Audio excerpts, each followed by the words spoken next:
Okay, so next on the list, I guess, is extrusions and lines and stuff like that. So just take a normal polygon, but if you hold shift, it goes straight. And we're gonna go like this. And so this is a perfect example. Say you want this to line up with that one, but you don't know how to stop it. You'll go to Smart Track, highlight it, and then there you go. Boom. I don't want that on though, so I'm gonna turn it off. Now you can select your object, zoom in over here, and you can extrude curve, hit enter, and there you go. Now I have solid selected to yes. It doesn't automatically do this. You will have to select it. If you type no, it'll just be an empty box. But if you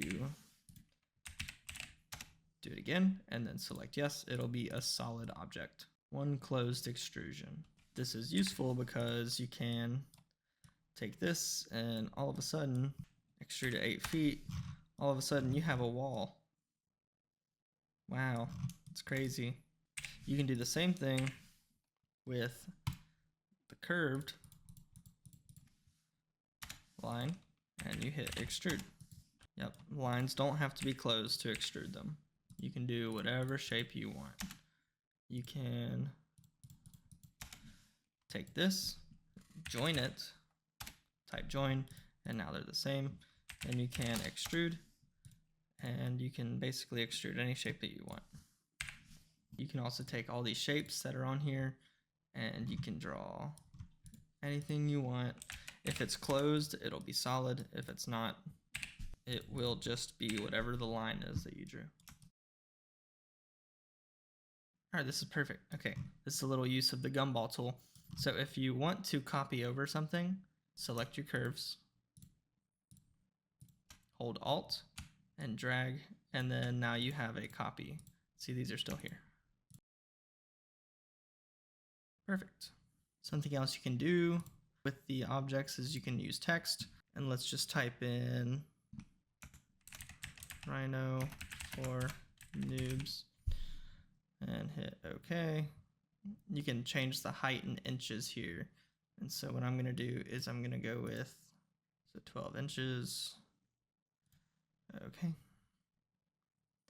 And now all I got to do is place it. And so basically what that does is for the height, it makes it a foot tall here. If you want to move something back to the center point, which is good for rendering purposes later on, all you have to do is type move, hit enter, select a point and type 0, 0, and it moves it to the central point. But we're going to keep this here, and we're going to go back here, and this is a good title for this page. Extrude curve, select your curves, hit enter. Perfect. Rhino for Noobs.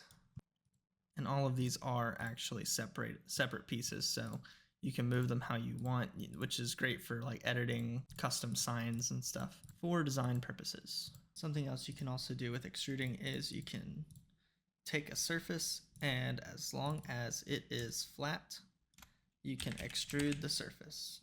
Go down to extrude surface, and yeah, there you go. That's pretty much it.